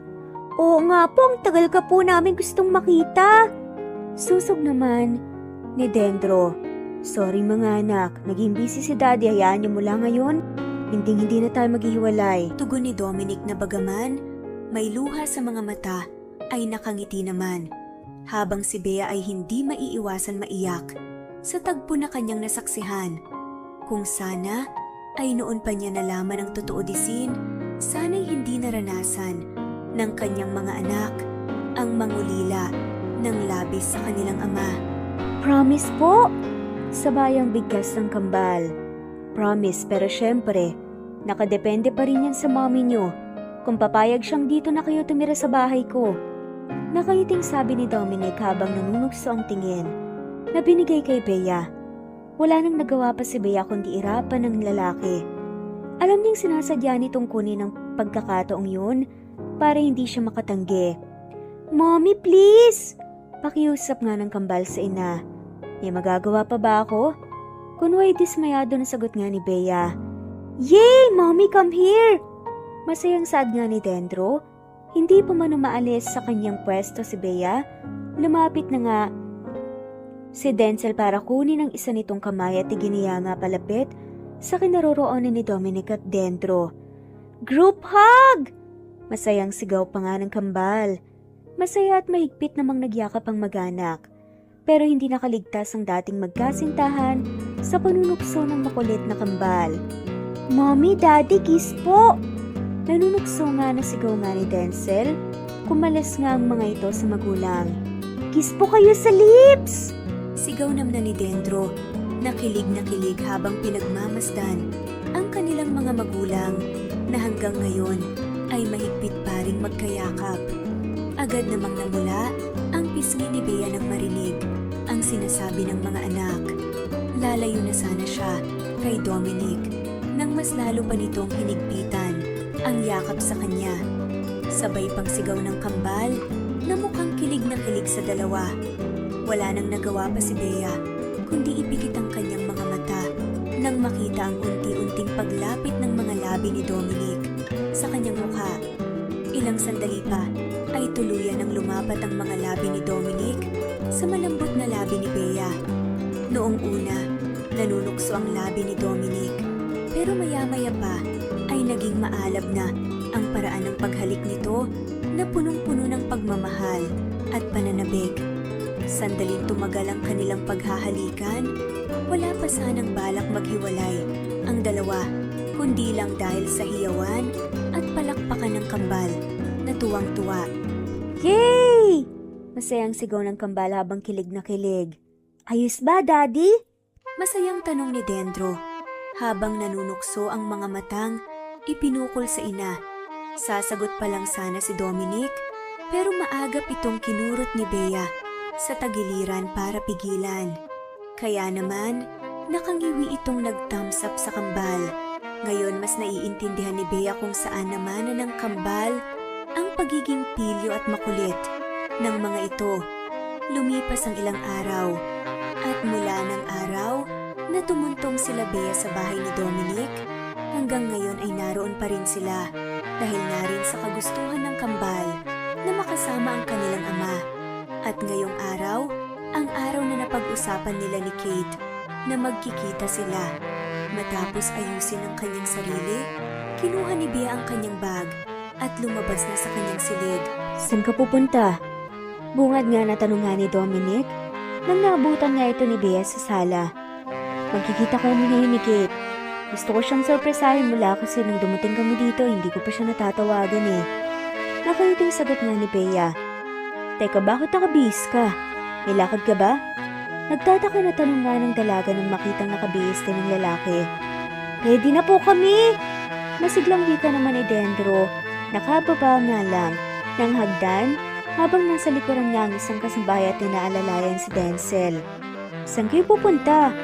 Tanong nga ni Bea na lalo pang nadagdagan ng kunutang noo. Mamamasyal daw po tayo ngayon, sabi ni Daddy. Nakangiting saad nga ni Dendro. Ha? Di ba nagpaalam ako sa'yo may lakad ako ngayon? Paalala nga ni Bea kay Dominic. Yup, but I found out na nasa ibang country pala ngayon si Kate, kaya hindi tuloy ang lakad nyo. At para hindi masayang ang bihis, naisip ko na lang na, bakit hindi natin ipasyal ang mga bata? Kalmadong sagot nga ni Dominic. Ano? Parang imposible naman natang mag-out of the country si Kate. Ilang araw na lang ikakasal na kaya siya.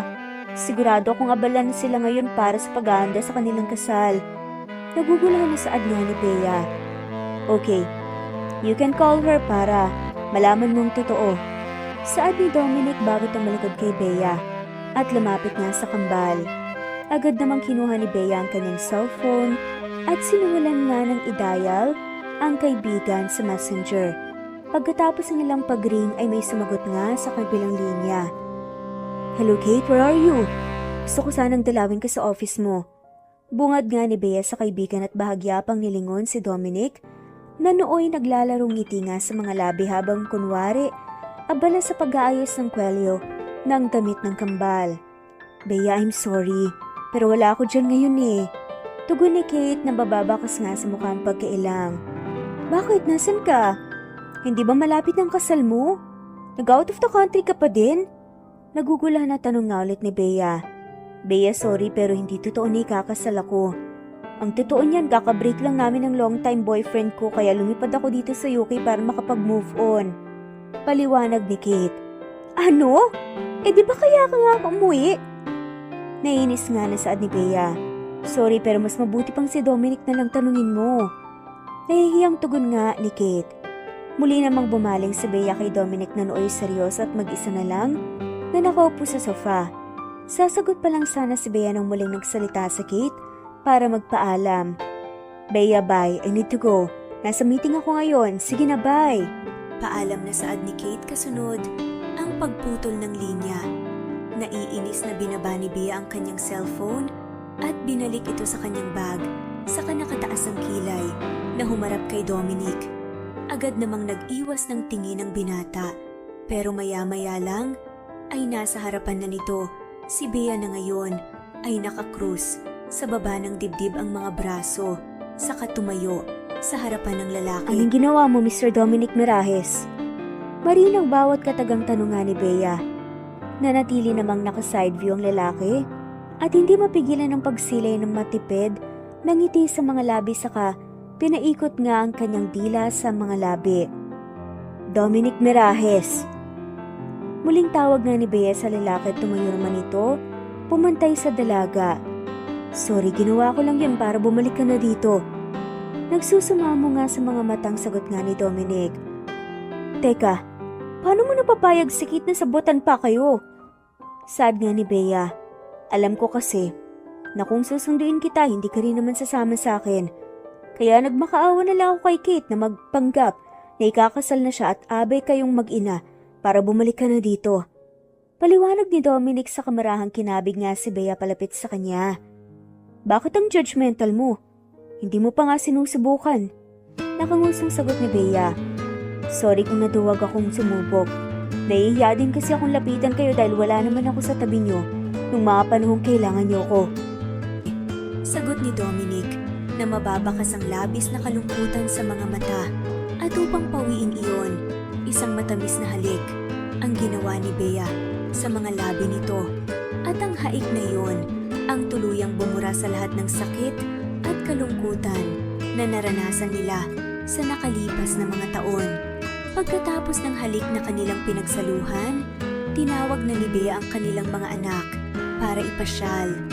Ilang sandali pa ay nasa isang park na sila at masayang naglalaro ang mga bata habang si Bea at Dominic, animoy bagong kasal, na nagde-date sa kabilang parte ng parke habang nakaupo sa bakal na upuan.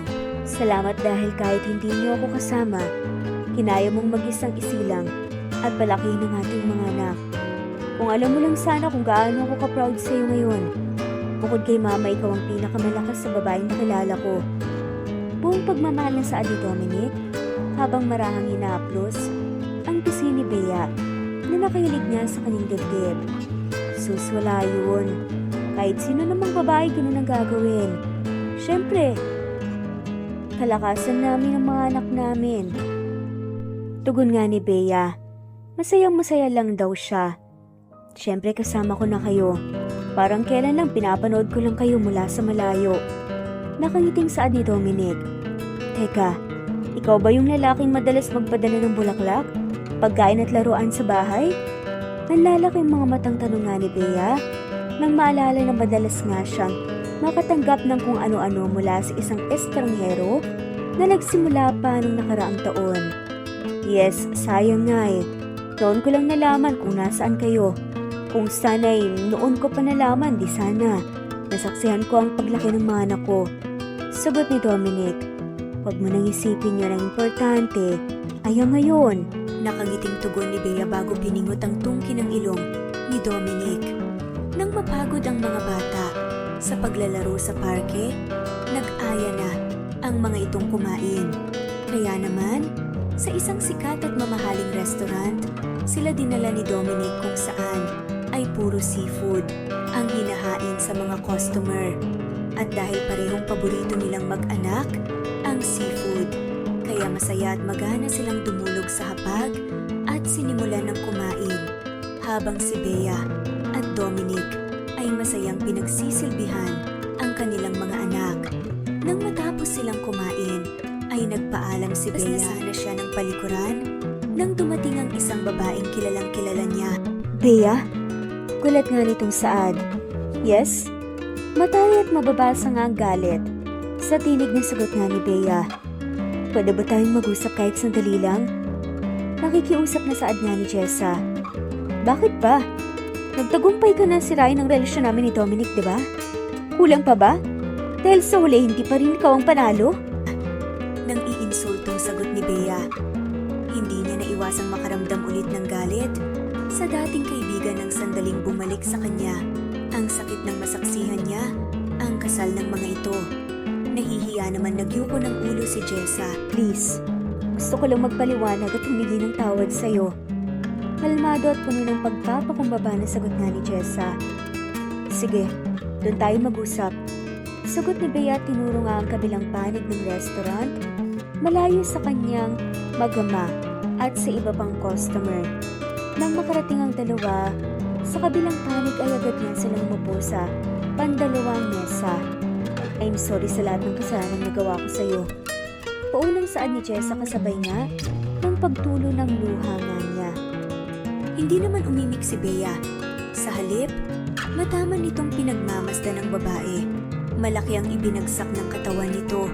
At ang mga mata nitong dati, puno ng lingling, ay napalitan ng kulimlim. Wala ka ring mababakas na saya sa mukha nito. Nagawa ko lang lahat ng yun dahil sa matinding inggit ko sa'yo. Pakaramdam ko kasi na sa'yo na ang lahat. Maganda ka, mayaman. May masaya at buong pamilya at higit sa lahat may nobyo ka, mahal na mahal ka. Inggit na ako sa'yo noon pa man. Dahil lahat ng bagay na wala ako ay nasa'yo. Kaya para saktan ka, inakit ko si Dominic pero aaminin ko sa'yo na walang nangyari sa amin. At never naman talaga siyang naakit. Hanggang nakilala ko ang isang lalaking naka one night stand ko. Akala ko mamahalin niya ako pero hindi pala. Dahil nang nabuntis niya ako, para akong basurang itinapon niya. Ipinagpatuloy ko ang pinagbubuntis ko dahil yun na lang ang meron ako. Siya ang magiging pamilya ko pagdating ng araw pero nawala din siya sa akin. At hindi ko matanggap yun. Lalo nang sabihin ng mga doktor na kahit kailan hindi na ako pwedeng magkaanak dahil kailangan ng tanggalin ang ovary ko para hindi na kumalat ang cancer ko. Hindi ako pumayag dahil gusto ko pang magkaroon na ng anak. Kaya nagawa akong magpanggap na buntis at pikutin si Dominic. Nagtagumpay naman ako pero nang atakihin ako ng sakit ko, hindi ko na nagawa pang itago sa kanya na hindi ako totoong buntis. Nalaman niya ang lahat sa doktor na sumuri sa akin. Galit na galit siya noon pero nang malaman niyang may taning na ang buhay ko dahil sa maraming komplikasyon, pinatawad niya ako at pinaanal niya ang kasal namin. Hinanap niya kayo. Pero hindi niya kayo kaagad nakita. Halos mabaliw nga siya noon habang ako sising-sisi sa mga kasalanang nagawa ko at wala akong magawa. Matagal akong nakaratay sa ospital at doon, dabis kong pinagsisihan ng lahat. Paliwanag nga ni Jessa habang nakikinig si Bea kay Jessa. Hindi niya maramdaman ang galit dito, sa halip matinding awang naramdaman niya para sa dati niyang kaibigan. Dahil alam niya kung ano ang mga pinagdaanan nito, simula ng pagkabata nila. Umiiyak na lumapit si Bea kay Jessa at mahigpit itong niyakap at sabay silang humagulgol sa iyak. I'm sorry. Hindi ko sinasadyang sirain ang relasyon niyo. Sana mapatawad mo ko. I'm dying, so please forgive me. Lumuluwa nga na saad ni Jessa. Umiiyak na tumango si Bea habang mahigpit na rin na niyakap ito. Pinapatawad na kita. I'm sorry kung hindi kita nadamayan sa lahat ng sakit na pinagdaanan mo. Umiiyak na sagot ni Bea. Huwag mo nang isipin yun. Salamat, masaya akong lilisanin ko ang mundo. Baon ng masayang alaala natin noon. Saad pa nga nito at tumiwalay sa kaibigan. Sabay nang nagpahid ng luha ang dalawa. At yun ang tagpong naabutan ni Dominic. Nagmamadali itong lumapit kay Bea at dinala ito sa kanyang likuran. Ano na naman bang ginagawa mo? Galit na tanong nga nito kay Jessa. Agad namang pinigilan ni Bea ang kasintahan. Wala siyang ginawang masama. Nag-usap lang kami. Tugon nga ni Bea. Bea do, maiwan ko na kayo. May appointment pa ako ngayon kay Doc Vargas. Paalam na nga lamang ni Jessa habang ang mga mata ay nasa pintuan ng restaurant kung saan nakatayo ang isang gwapong doktor at seryosong nakatingin sa dalaga. Sige, mag-ingat ka. Pangako mo sa akin na itutuloy mo ang pagpapagamot at magpapagaling ka. Umiiyak na wika ni Bea. Pangako magpapagaling ako at babawi ako sa iyo sa lahat ng mga kasalanang nagawa sa inyo. Umiiyak namang sagot ni Jessa. Bago tuluyang umalis si Jessa, ay mahigpit pa ulit itong yumakap kay Bea. Makalipas ang ilang buwan, nagpatuloy ang maayos at masayang pagsasama ni Bea at Dominic. At ngayong araw, ang araw na pinakamasaya para sa kanilang dalawa. Dahil ito ang araw ng kanilang pag-iisang dibdib kung saan ay abay nila ang kanilang mga anak. At si Kate na kakutsaba ni Dominic ang siyang tumayong maid of honor. Mabuhay ang bagong kasal! Pagpasok pa lang ng reception, ay masayang salubong ng mga bisita Kila Dominic at Bea isang masayang ngiti naman ang naging tugon ng mga to sa kanilang bisita. Congratulations pare! Masayang bati ng ilan sa mga bisita. Maraming salamat pare. Nakangiting tugon ni Dominic sandaling iniwan ni Bea ang asawa para lapitan ang kanyang mga kaibigan. Una siyang pinuntahan ng babae. Congrats Bea! Masayang saad nga nito. Maraming salamat, kumusta ka na pala? Mukhang bumalik na ang dati mong sigla. Masayang tugon nga ni Bea. Oo, hindi ko nga akalain na mabuti pa ang pakiramdam ko. Humugot naman ang hangin sa dibdib si Bea sa kaniyakap ng babae. Magtiwala at manalig lang tayo sa kanya. Tugon nito. Nakangiti namang tumango-tango si Jessa. Maya-maya si Kita man ang lumapit sa kanila, isang pinong kurot ang iginawad ni Bea sa kaibigan. Aray, ang sakit nun ah! Angal nito. Bruha ka? Pinagkaisahan niyo ko? Saad nga ni Bea. Ano ka ba? Naawa lang naman ako sa kanya eh. Halos mabaliw na kaya siya. Saka yung si Jessa ang sisihin mo. Isa din yan sa nakiusap sa akin, no? Tugon naman nito. At sabay-sabay na ngang nagtawanan ang magkakaibigan. Pagsapit ng gabi, ay masayang nag-alisa ng mga bisita. Maging sila Bea at Dominic ay umuwi na rin sa kanilang bahay kung saan naghihintay ang kanilang mga anak na kanina pa hinatid ng kanilang mga kasambahay. Pero isang panauhin nga ang hindi nasahan ni Bea na naabutan nga niya.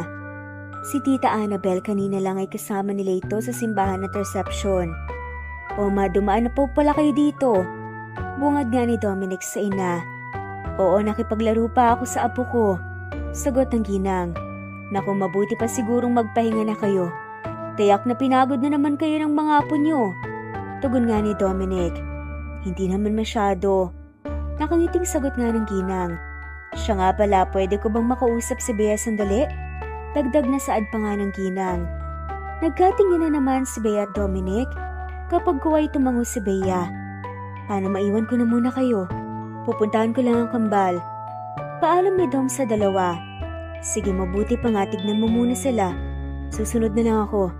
Sagot ni Bea. Ilang sandali pa tuluyan na ngang naiwan sa sala si Bea at Tina Annabel. Agad kinuha ni Annabel ang isang kamay na manugang at mariin yung hinawakan. Gusto ko sanang humingi ng tawad sa iyo sa mga nangyari noon. Kanina pa kita gustong kausapin. Kaso busy kayong mag-asawa. Saad ni Tita Annabel. Wala na po yun sa akin, tita. Kalimutan na po natin yun. Tugon ni Bea. Maraming salamat, iha, tunay ngang busila kang iyong puso. Pero pwede bang simula sa araw na to, wag ng tita itawag ba sa akin? Pwede bang tawagin mo na akong mama? Nakangiting saad nga ni Annabel. Oo naman po, mama.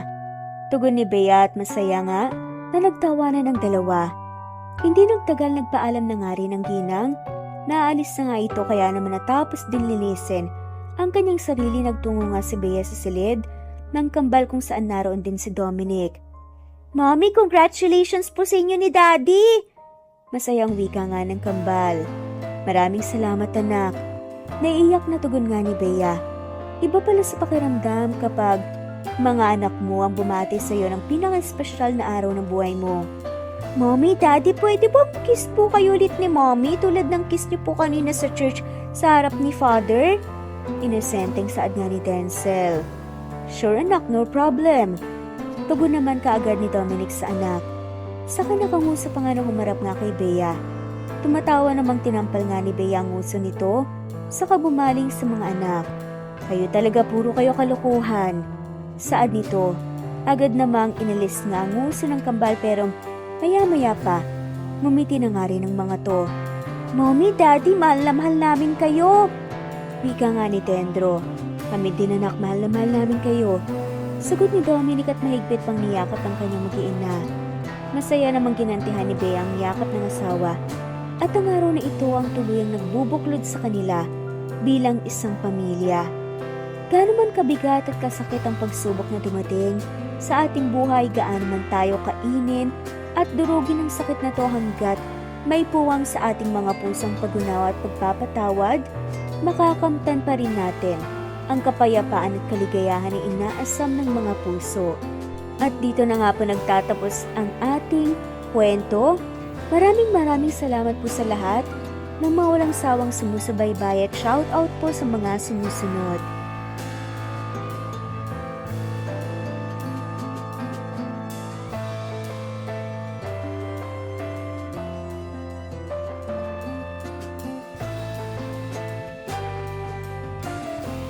Presbyteros Rose, Maria Evangelista, Eli Evangelista Anderson, Marisa de los Reyes of Saudi Arabia, Conchita Alos Rage, Ana Forsaico, Christian Fidelino, Judith Castro, Beth Sardina, Jelly Tampos, Fatma Mansul, Senenor Zame, Flor Cabrera of Santa Rosa, Laguna, Liliano Bebe, Ostonalito Elvi Candontol, Eli, Romana Gorospe, Marilyn Sasaki of Japan, Flordet, Elizabeth, Tena, Rad TV of Hong Kong, Jean the Best of UK, Nizar Sams, Annie Hoson, Eli Bitasolo, Marilyn San Jose, Imelda Fortes of Calamba City, Violeta Irgarin of Kamsur, Flordet, Jessica Vargas, Jingjing, Rosa Franca Abelian of Cebu, Wendy God of Japan, Teresita Schmid, Theodora Gamit, Rebecca Tezuka of Japan, Nori, Baylin, Margie Angon of Maragondon, Batang Ibunan, Marilu Gulmatiko, Leda Dapito, Geraldine, Ana Victoria, Lindy of Macau, Marites Nitura, Renante Salamanya, Pasita Aliazar, Jingjing Nazareno, Gina Monge, Rosemary Vasquez, Mercy Villantes, Freda Reyes, Teresita Loida Gabas, Christian Fidelino, Eli, Wilma Dargantes, Teresita de los Santos, Teodora Gamit, Rosemary, Romana, Leonisa, Kidim, Jean Debes, Eddie Codillian of Winnipeg, Canada, Flor, Eli, Emily, Elila, Merlin, Leonis Azotes, M. Season Vlog, Princess Rocker, Emma Gura, Flora Pasita Eliazar of Ontario, Canada, Eli Bitasol of Milan, Italy, Carmencita Falcon, Raylan Pudadera, Marilu Gulmatico, Imelda, Liliano, Senen, Fatma Mansul, Teodora Gamit, Mercy, Evangeline Zamora, Chabidal, Kinciano Obas, Charlene Cartilla, Sofia Moore, Dumlao of Santiago City, Andrea Taga, Teodoro Roliuki,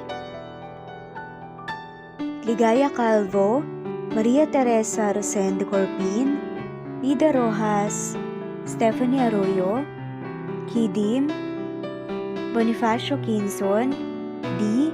Naitan, Canada, Erlenda Heronda of Matanao, Davao del Sur, Leonila Pereira of Concepcion, Cavite, Elsa Opiane, Presbyteros Fenovares, Ederlina Albiso, Lorna Ayman, Rosemary Vasquez, Leonisa Azotes, Irish de la Peña, Marilyn San Jose, Eli Bitasolo, Senen, Catherine Lacinario, Ronilio, Marisa de los Reyes, Eddie Codillian of Canada, Jean Debes of UK, Teresita, Rebecca Tezuka of Kawasaki, Flora Fes Parung of Batangas City, Ruby Corazon Riera, Elvi Candontol, Naitan, Canada, Wilma Dargantes, Annie Hoson,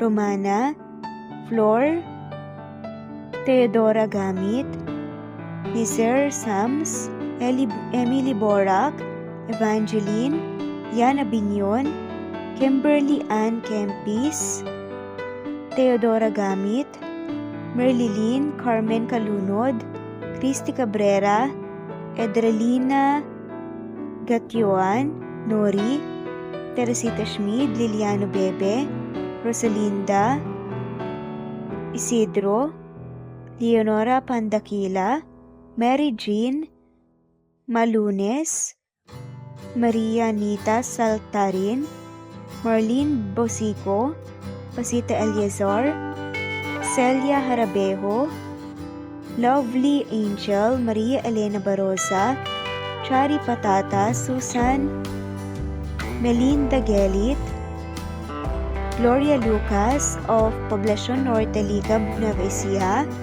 Francis Pilapil from Binganonan, Rizal, Ruby Corazon, Chabidal, Mary Joy Sabaresa, Lebuna Arnel, Angie, Reder, Kinciano Ebas, Lucia Baldo, Ara Adhani, Yamasuka, Evangeline Bautista, Mary Joy, Rodrigo Valerio of Balanga City, Bataan, Rosal, Rosalie, Ana Flor Saico, Carlo Gayorgor, Jelly Tampos, Rosemary Vasquez Presbyteros Rose, Eli Evangelista Anderson, Fe Navares, Ostonolito Catherine, Ara Adhani, Jean Debes of UK, Lily Sales, Rose Mebucadon of Saudi Arabia,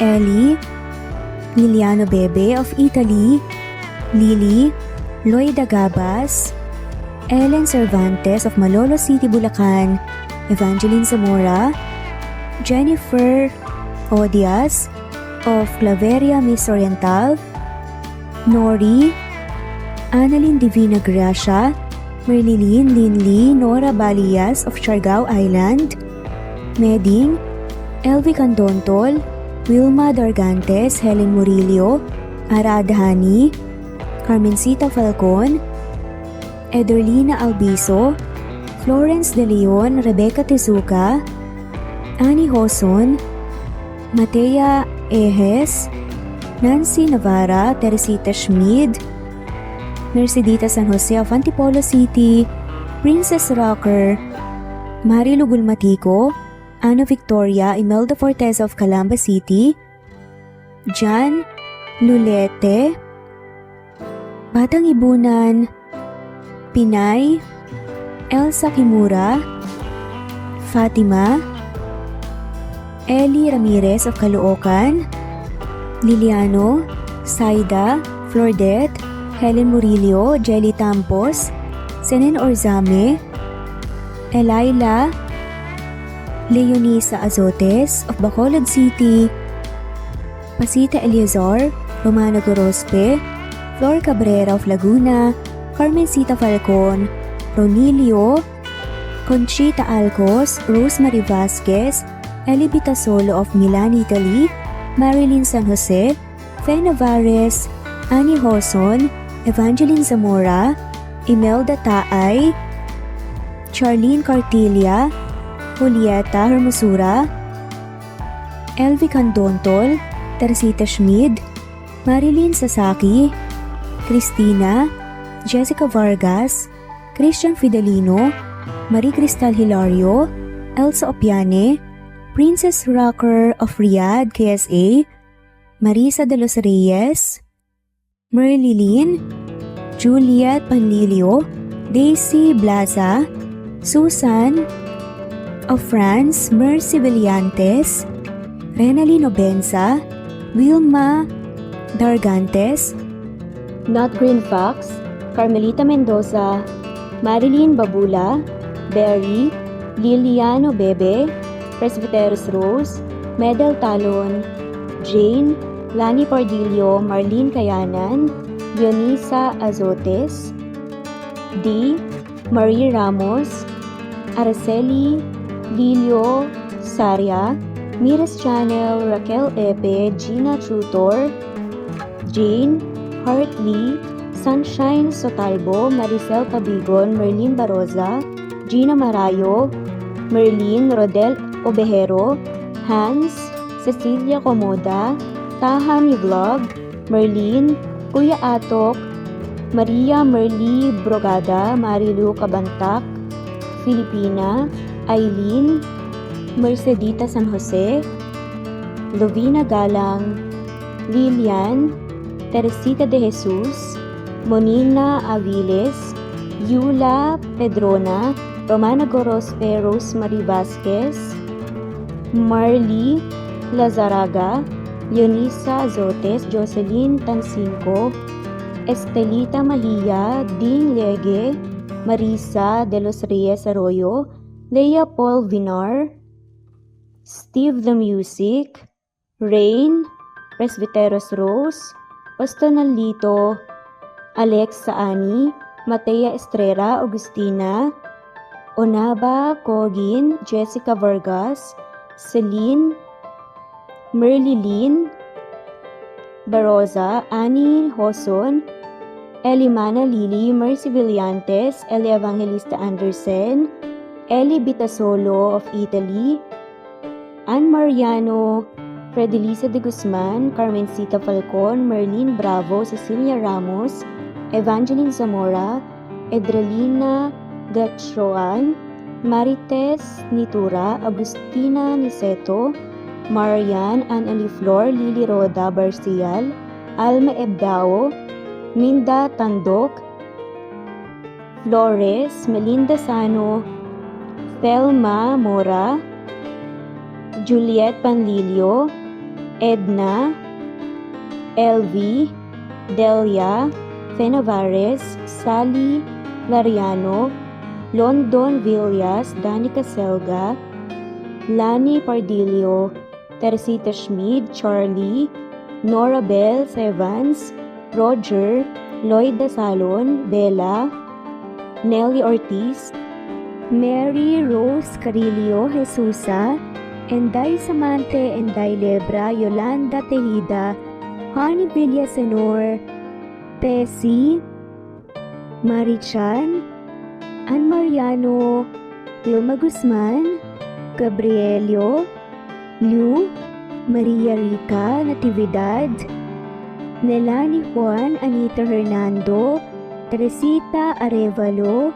Raquel Magno, Carmencita Falcon, Flordet, Nat Green Fax, Luz Templo Nuevo, Teresita Schmid, Flor Cabrera, Virginia Salazar, Luz Templo Nuevo, Leia, Madeline Tagle, Wilma Villafuerte, Isaac Ablon, Lenchita de Belen, Federico, Mercy Edrosolo, Fe, Adam Samachas, Quinshano Ebas, Eli Ramirez Elizabeth Kilas, Arem Ruhi, Julius Edna Romero, Charlie Angelina Samia, Emma Gadiano, Rosemary Vasquez, Lisa, Estelita Mahia, Elvi Candontol, Corazon Danke of University of Eastern Philippines University,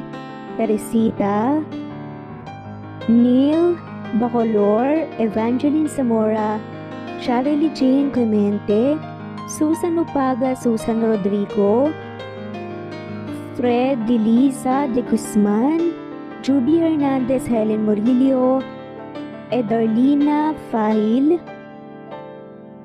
Rosie, Juliet Kaday, Kuya Atok, Betty Losnong, Crescen, Susana,